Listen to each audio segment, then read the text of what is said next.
বাংলা ভাব সম্প্রসারণ যে সহে সে রহে, অথবা ভাব সম্প্রসারণটি এরকম আসতে পারে যে সবুরে মেওয়া ফলে, অথবা ধৈর্য ধরো বাঁধো বাঁধো বুক, সংসারে সহস্র দুঃখ আসিবে আসুক। এই তিনটি ভাব সম্প্রসারণ একই।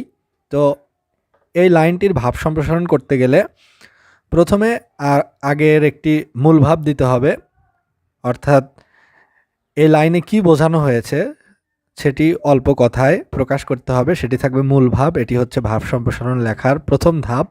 এরপর দ্বিতীয় ধাপে থাকবে হচ্ছে সম্প্রসারিত ভাব, অর্থাৎ এটিকে যুক্তিতর্ক দিয়ে প্রতিষ্ঠা করতে হবে বা বড় বানাতে হবে, সম্প্রসারিত ভাব প্রকাশ করতে হবে, এবং শেষে থাকবে হচ্ছে মন্তব্য বা উপসংহার। তো প্রথমেই মূল ভাব আলোচনায় বলা হচ্ছে যে সহিষ্ণুতা একটি মহৎ গুণ। সহিষ্ণুতা একটি মহৎ গুণ, অর্থাৎ কোনো কিছু সহ্য করার যে ক্ষমতা সেটাকেই বলে সহিষ্ণুতা। তো সহিষ্ণুতাকে ধরা হয় একটি মহৎ গুণ হিসেবে। জীবনে প্রতিষ্ঠিত হতে হলে সহনশীলতার কোনো বিকল্প নেই। জীবনে বড় কিছু হতে হলে, ভালো কিছু করতে হলে জীবনে প্রচুর সহ্য করতে হবে, সহ্য ক্ষমতা থাকতে হবে প্রচুর, অর্থাৎ সহনশীল হতে হবে। জীবনের এমন কোনো ক্ষেত্র নেই যেখানে ধৈর্য ধরতে হয় না। জীবনের প্রায় প্রতিটি ক্ষেত্রে, প্রায় প্রতিটি পদক্ষেপে ধৈর্য ধারণ করতে হয়, না হলে জীবনে টিকে থাকা সম্ভব হয় না। ধৈর্য সহকারে জাগতিক দুঃখ কষ্ট সহ্য করে থাকতে পারলে শেষ পর্যন্ত জয় মাল্য তাদেরই ললাটে জোটে। অর্থাৎ বলা হচ্ছে যে ধৈর্য সহকারে এই যে জাগতিক দুঃখ কষ্ট, অর্থাৎ জীবনে বাঁচতে গেলে দুঃখ কষ্টের মধ্য দিয়েই আমাদের জীবনকে অতিবাহিত করতে হয় বা দুঃখ কষ্টের পর্যায়কে পার করতে হয়। তো ধৈর্য সহকারে এইসব দুঃখ কষ্ট সহ্য করতে পারলে শেষ পর্যন্ত কিন্তু জয়ের মাল্য বা বিজয়ের হাসি তাদের মুখেই ফোটে, বা জয় মাল্য তাদেরই ললাটে বা কপালে। ললাট অর্থ হচ্ছে কপাল বা ভাগ্য। তাহলে জয়ের মালা তাদেরই ভাগ্যে জোটে। তাহলে মূলভাবে বলা হচ্ছে যে সহিষ্ণুতা একটি মহৎ গুণ। জীবনে প্রতিষ্ঠিত হতে হলে সহনশীলতার কোনো বিকল্প নেই। জীবনের এমন কোনো ক্ষেত্র নেই যেখানে ধৈর্য ধরতে হয় না। ধৈর্য সহকারে জাগতিক দুঃখ কষ্ট সহ্য করে থাকতে পারলে শেষ পর্যন্ত জয় মাল্য তাদেরই ললাটে জোটে। এটি ছিল হচ্ছে মূল ভাব। এখন সম্প্রসারিতভাবে বলা হচ্ছে যে জীবন পুষ্পসজ্জা নয়, যে জীবন একটি পুষ্পসজ্জা নয় বা ফুলের বিছানা নয় যে এখানে শুধু আনন্দই থাকবে, এই কথা বলা হচ্ছে। পৃথিবীতে জীবনের চলার পথ কণ্টকাকীর্ণ, অর্থাৎ পৃথিবীতে জীবনে চলার পথ এটি ফুলের রাস্তা নয়, এটি হচ্ছে কাঁটার রাস্তা। এখানে প্রতি পদেই রয়েছে বাধা বিপত্তি ও সংঘাত। জীবনে প্রতি পদেই রয়েছে বাধা বিপত্তি এবং সংঘাত। আমাদের সংসারে দুঃখ আছে, বিপদ আছে, লাঞ্ছনা ও অপমানও আছে। এখানে ভয়ের ও বিপদের ভ্রুকুটি আছে, নৈরাশ্যের বেদনা আছে, পরাজয়ের দুঃসহ গ্লানি আছে, এবং শোক ও দুঃখের হৃদয় বিদারক আঘাত আছে।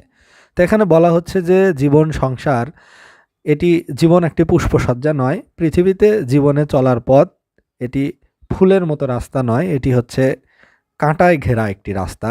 এবং জীবনে প্রতি পদেই রয়েছে বাধা বিপত্তি সংঘাত, এছাড়া আছে দুঃখ, আছে বিপদ, আছে লাঞ্ছনা, আছে অপমান, আছে নৈরাশ্যের বেদনা, আছে পরাজয়ের গ্লানি, এবং আছে সুখ ও দুঃখের হৃদয় বিদারক আঘাত।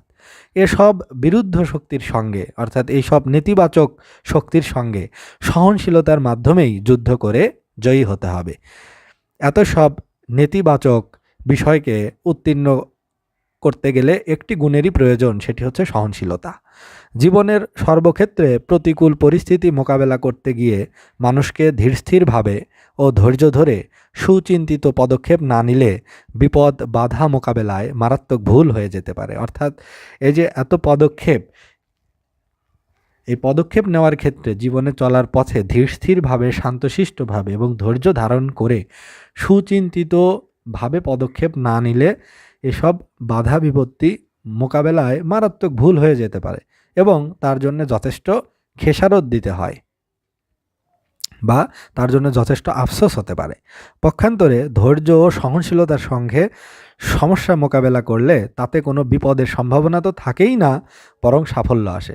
তো বলা হচ্ছে যে একে যদি এই সব দুঃখ কষ্টকে সুচিন্তিত মতামত দ্বারা, সুচিন্তিত পদক্ষেপ দ্বারা যদি এগুলোকে ফেস করা না যায়, তাহলে জীবনে তো চরম খেসারত দিতেই হয়।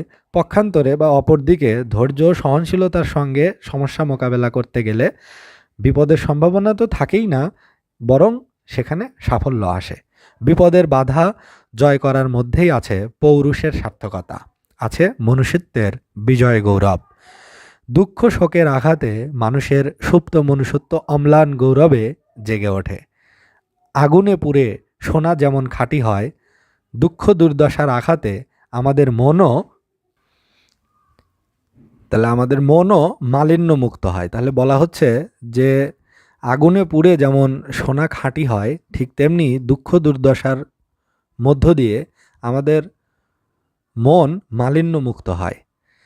বিশ্বনন্দিত বৈজ্ঞানিক ডারউইন প্রাণীজগতের মধ্যে প্রত্যক্ষ করেন যে এই সংগ্রামময় পৃথিবীতে যোগ্যতম জীবেরাই শেষ পর্যন্ত টিকে থাকে। অর্থাৎ বলা হচ্ছে যে আগুনে পুড়ে যেমন সোনা খাঁটি হয়, ঠিক তেমনি দুঃখ দুর্দশাকে মোকাবেলা করে বা অতিক্রম করে, সেগুলো সহ্য করে যারা সামনের দিকে এগিয়ে যায়, তাদের মনও মালিন্যমুক্ত হয় বা কালিমামুক্ত হয়।